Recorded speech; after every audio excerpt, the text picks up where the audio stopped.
قرآن مجید کی یہ شان ہے، یدل بہی کثیرا ویہدی بہی کثیرا، بہت سارے لوگ قرآن مجید پڑھ کے گمراہ ہو گئے، بہت سارے لوگ قرآن مجید پڑھ کے ہدایت پا گئے۔ یعنی قرآن مجید سے ہدایت لینے کے لیے بھی ایک میرٹ کی ضرورت ہے، ہر کوئی قرآن مجید سے ہدایت نہیں لے سکتا۔ تو گویا قرآن مجید سے ہدایت لینے کے لیے ایک آسان سا نسخہ آپ تک پہنچا رہا ہوں، جسے صاحب قرآن کی محبت مل گئی اسے قرآن مجید کی ہدایت نصیب ہو گئی۔ قرآن مجید اپنے رخ زیبا سے گھونگٹ اٹھا کے ہر کسی کو اپنا حسن نہیں دکھاتا، بلکہ اسے ہی اپنا حسن دکھاتا ہے جس کی آنکھوں میں خاک مدینہ کا سرما ہوتا ہے۔ تو جسے صاحب قرآن کی محبت مل گئی اسے اس پر قرآن مجید کی ہدایت کے دروازے کھل گئے۔ اور حضور علیہ الصلوۃ والسلام کی محبت کتنا بڑا کائنات کا خزانہ ہے، ایک عشق مصطفیٰ ہے اگر ہو سکے نصیب، ورنہ دھرا ہی کیا ہے جہان خراب میں۔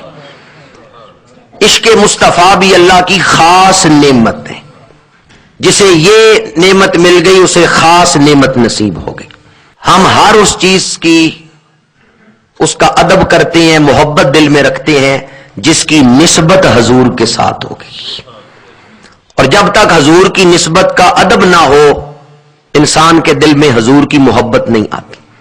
ترمذی شریف، المستدرک اور اس کے علاوہ المواہب اللہ دنیا میں حدیث مبارک ہے، حضور نے ارشاد فرمایا احب اللہ لما یغزوکم من نعمہ واحبونی بحب اللہ واحبوا اہل بیتی بحبی۔ فرمایا اللہ تعالیٰ سے محبت کرو اس لیے کہ وہ اپنی نعمتوں میں سے تمہیں عطا فرما رہا ہے، تم اس کی نعمتیں استعمال کر رہے ہو، تو جس طرح نعمتیں تمہیں اچھی لگتی ہیں منعم سے بھی پیار کرو۔ پھر فرمایا مجھ سے محبت کرو چونکہ میں اللہ کا رسول ہوں، اور میری محبت کی وجہ سے میرے اہل بیت سے محبت کرو۔ اللہ سے محبت کرو چونکہ وہ تمہیں نعمتیں عطا فرما رہے، اللہ کی محبت کی وجہ سے میرے ساتھ محبت کرو، اور میری محبت کی وجہ سے میرے اہل بیت سے محبت کرو۔ اور ترمذی شریف میں ہی دوسری حدیث مبارک ہے، حضور نے فرمایا من احبنی واحب ہذین، اس وقت حضور کی گود میں حسنین کریمین تھے، فرمایا من احبنی واحب ہذین واباہما وامہما کان معی فی درجتی یوم القیامہ۔ فرمایا جس نے مجھ سے محبت کی اور میرے ان دونوں نواسوں سے محبت کی، ان کے باپ شیر خدا سے محبت کی اور ان کی والدہ خاتون جنت سے محبت کی، قیامت کے دن وہ میرے ساتھ ہی ہوگا، وہ میری معیت میں ہوگا، میرے قرب میں ہوگا۔ تو گویا حضور کی محبت اور اہل بیت کی محبت، حضور کی نسبت کی محبت، یہ اللہ تعالیٰ کی خاص نعمت ہے۔ ذرا اپنے دلوں کی طرف متوجہ ہو کے دیکھیں تو صحیح کہ کیا ہمیں یہ نعمت ملی ہوئی ہے؟ کیا ہمیں یہ خزانہ ملا ہے؟ کیا ہمارے سینے میں یہ خزانہ ہے جو خاص خزانہ ہے جس نے قبر اور حشر میں بھی ساتھ رہنا ہے؟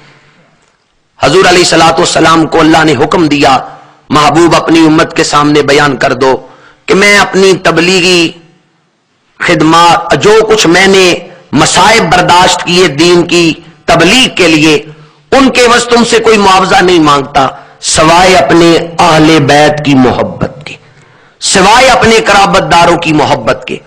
قل لا اسألکم علیہ اجرا الا المودۃ فی القربى، محبوب فرما دیجئے لا اسألکم علیہ اجرا، میں اپنی تمام دینی مسائی پر، کبھی طائف کے بازاروں میں جس میں نازنین پہ پتھر برداشت کیے، مکہ کے گلی کوچوں میں تانا زنی برداشت کی، اس پر تم سے کوئی اجر طلب نہیں کرتا الا المودۃ فی القربى، سوائے اس کے کہ میرے قرابت داروں سے محبت کرنا۔ بعض لوگوں کے دل میں خیال آیا کہ پھر بھی حضور نے چلو کچھ تو اجر مانگ ہی لیا ہے کہ اہل بیت سے محبت کریں۔ یاد رکھیں حضور نے نہیں مانگا، یہ تو رب نے حکم دیا۔ قرآن مجید میں اور نبیوں کی بھی دعائیں ہیں. حضرت آدم علیہ السلام کی دعا ربنا ظلمنا انفسنا وان لم تغفر لنا وترحمنا لنکونن من الخاسرین. حضرت آدم اپنے رب سے مانگ رہے ہیں تو اپنی مرضی سے مانگ رہے ہیں. حضرت آدم کی دعا سے پہلے لفظ قل نہیں. حضرت نوح مانگتے ہیں رب اوزینی ان اعمل صالحا ترضاہ. حضرت نوح کی دعا سے پہلے قل نہیں. حضرت موسیٰ دعا مانگتے ہیں رب اشرح لی صدری ویسر لی امری واحلل عقدۃ من لسانی یفقہوا قولی. حضرت موسیٰ کی دعا سے پہلے قل نہیں. گویا پہلے پیغمبر اللہ سے مانگ رہے ہیں تو اپنی مرضی سے مانگ رہے ہیں. پر قرآن مجید میں جو حضور کی دعائیں ہیں وہ پڑھ کے دیکھیں تو پتا چلتا ہے کہ حضور نے جو رب سے مانگا ہے تو اپنی مرضی سے نہیں مانگا. رب سے بھی اسی وقت مانگا ہے جب رب نے مانگنے کا حکم دیا. قل رب ادخلنی مدخل صدق واخرجنی مخرج صدق واجعلنی من لدنک سلطانا نصیرا. قل رب زدنی علما. میری ملت کے باشعور مسلمانوں، جو نبی اپنی مرضی کے ساتھ رب سے نہیں مانگتا وہ امت سے کیوں مانگے گا؟ جو رب سے بھی مانگتا ہے تو رب کے حکم پر مانگتا ہے، وہ امت سے کیوں مانگے گا؟ حضور نے امت سے کوئی سوال نہیں کیا، ہاں رب نے حکم دیا اور اس حکم میں امت کا فائدہ تھا.